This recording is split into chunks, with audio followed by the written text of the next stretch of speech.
안녕하세요. 다나명상센터 대표 이요한입니다. 오늘은 해신밀경 2강 승의제 상품에 대해서 강의해 드리겠습니다.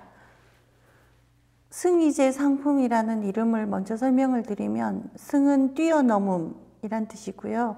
의란 의미를 말하며, 제란 진리를 말하며, 상품이란 훌륭한 이름을 말합니다. 우리의 마음은 원래 행복하고 고요한 것인데, 이 세상은 문제가 끊이지 않기 때문에 마음에 파도가 친다고 볼 수 있습니다. 그렇다면 이 마음에 파도가 치는 것은 마음에 어떤 고통이 일어나는 거라고 볼 수 있는데, 이 문제를 해결하기 위해서는 지혜가 필요하고, 이 지혜는 세상적인 지식으로도 해결할 수 있고, 또 불교의 어떤 명상이 아니더라도 여러 가지 지혜를 가질 수도 있는데요. 그래서 이 사람이라는 것은 이 세상을 살아가면서 좀 더 행복하게 살아가기 위해서 의미를 추구하는 존재라고 할 수 있습니다. 그런데 불교에서 이 승의제라고 하는 것은 이 의미, 탐구하는 이 경계를 넘어서는 진리를 말한다고 할 수 있습니다. 그래서 이 탐구하는 거는 일반적으로 우리가 고민을 할 때도 곰곰이 생각하면서 이 문제를 어떻게 해결해야 할까 하고 고민을 할 수 있는데요. 이 불교에서 관찰 명상이라는 것의 특징은 무엇이냐면, 관찰만 하지 않고 반드시 집중하는 명상과 병행해서 합니다. 그래서 그 집중하는 명상을 사마타 명상이라고 하고, 또 가만히 그 경계를 관찰하는 것을 위파사나 명상이라고 하는데, 이 사마타 명상과 위파사나 명상은 항상 균형을 이루어야 한다고 합니다.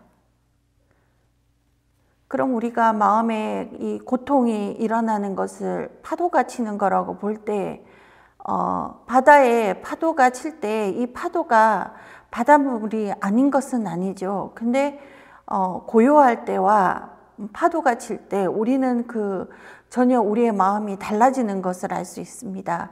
그래서 이런 것을 마음을 완전히 빼앗긴다라고 표현을 하는데요.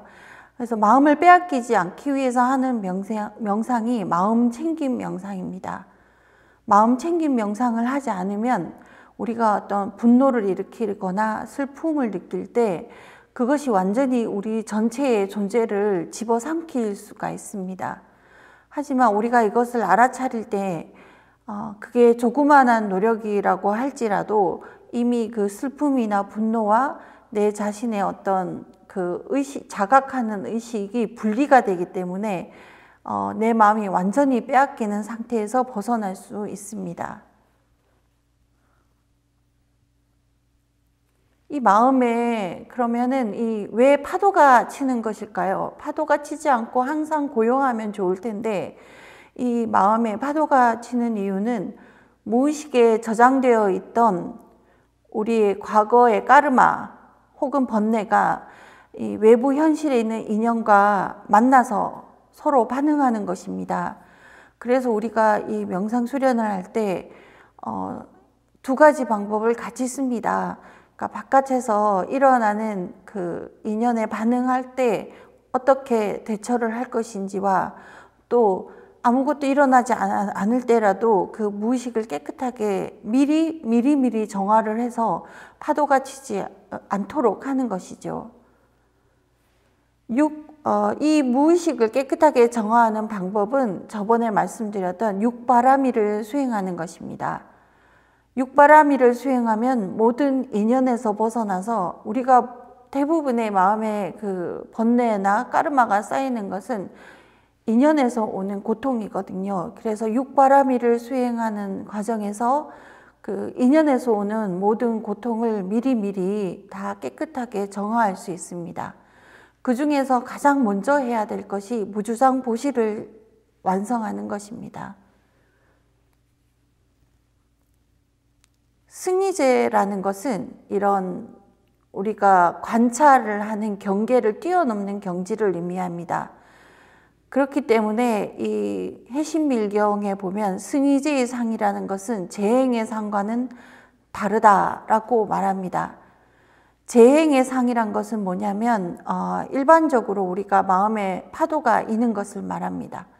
일체 모든 현상이 일어날 때 그 모양을 가지기 때문에 우리가 마음에서 겪는 모든 모양을 가지고 재행의 상이라고 합니다. 근데 이 재행의 상과 또 이런 관찰의 경계를 뛰어넘는 승의제의 상이 다르다고 하는 것인데, 또다시 이 해심밀경에서는 다르지 않다고 말을 합니다. 왜냐하면 재행의 상이나 승의제의 상이나 우리의 마음의 어떤 모양을 가지고 상을 가지는 것은 동일하다는 뜻이죠. 우리의 마음에 상을 가진다는 것이 과연 무엇일까라는 것을 이해하면은 불교를 완전히 이해한 것이라고 볼 수 있습니다. 무념무상의 경지를 지향한다고 해서 명상을 하시면서 모든 생각을 버리려고 노력하시는 분들이 많은데, 마음을 바다라고 볼 때 바다에 파도가 치는 것은 이 생각의 움직임을 말한다고 할 수 있겠죠. 그래서 이 바다에 파도가 치는 것이 싫다고 해서 바닷물이 없어지면 파도가 치지 않겠지라고 생각하면서 바닷물을 모두 퍼내려 하는 것과 다르지가 않습니다. 이 생각을 모두 버리려 하는 것은요. 그래서 이 파도가 치는 것은 바닷물이 있기 때문이 아니라 바람이 불기 때문이거든요. 그래서 바람이 부는 이유는 우리의 무의식에 까르마가 쌓여있기 때문입니다. 그래서 바닷물을 퍼내는 그런 수행은 하지 말아야 합니다. 마음 공부를 해나감에 있어서 일체의 상이 허망함을 알면은 그것을 버릴 수 있게 되는데요. 그래서 일체상이 허망함을 알면은 되는 것이지 생각 하나하나를 잡을 필요는 없습니다. 네, 허망한 줄 알지만 우리의 과거에 어떤 강한 까르마가 심어져 있을 경우에는 굉장히 큰 마음이 일어나기 때문에 그 상이 허망함을 알면서도 거기에 완전히 갇혀서 자각하기가 굉장히 어렵습니다. 그래서 이 사마타 명상과 육바라밀 명상 그리고 무주상 보시를 실천하면서 이 마음의 상을 극복하려고 노력하게 되는 것이죠. 그렇지만 우리가 이제 승의제를 이해하게 되었을 때는 이제 더 이상 하나하나의 상을 버리려고 애쓰지 않아도 된다고 합니다.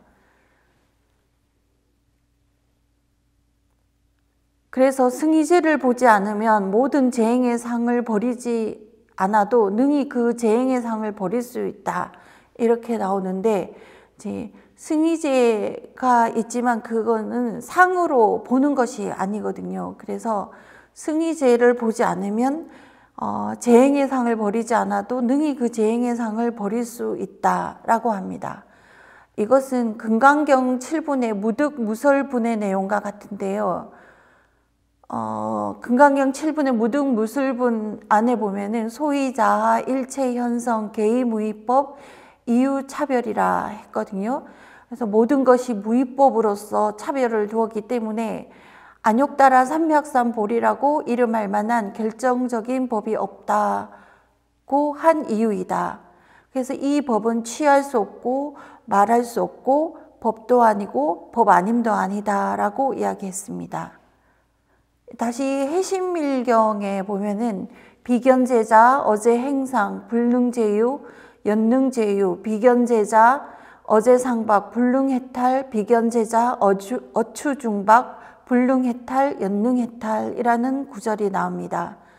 승의제를 보고 있다는 것은 승의제의 상을 가진다는 말이 되고 말없는 경지에 대해 상을 가지고 있다는 뜻이 됩니다. 그래서 말없는 경지에 대해서 결국 의미를 뛰어넘는 경지에 대해서 상을 가지지 않으면 재행의 상이 있고 속박되어 있더라도 문제가 되지 않는다는 말을 하고 있습니다. 이렇게 승의제를 무의법이라고 한다면 무의법이란 말로 할 수 없는 법을 말하는데요. 이미 이것을 또 말로 설하였을 경우에는 유의법이 되는 것이죠. 근데 유의법이 만약에 존재한다고 하면 말로 설명할 수 있는 어떤 진리가 존재한다고 볼 수 있기 때문에 또 유의법은 존재한다고 볼 수가 없어요. 그래서 무의법은 무의법도 아니며 유의법도 아니게 됩니다.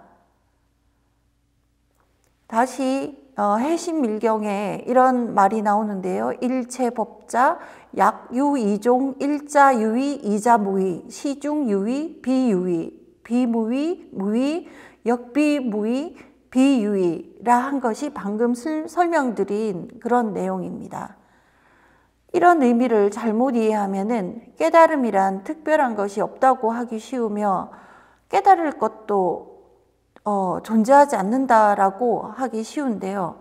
하지만 그 무의법도 아니고 진리가 무의법도 아니고 유의법도 아니라고 한 것은 우리가 반야신경에서 존재의 실상에 대해서 공의 원리에 대해서 설명한 것과 같은 의미입니다. 그러니까 있다와 없다의 문제이죠. 그래서 있다고 해도 아니고 없다고 해도 아닌 것이 존재의 실상이라고 했습니다. 그래서 깨달음이 있다고 해도 맞지 않으며 없다고 해도 맞지 않는 것입니다. 그래서 이것은 우리가 살고 있는 지금 차원과는 좀 다른 진리의 차원을 이야기하는 것인데요. 지금 차원은 있다와 없다의 세계에 우리가 존재하고 있는 것인데 이것은 유한한 세계를 의미하는 것이죠.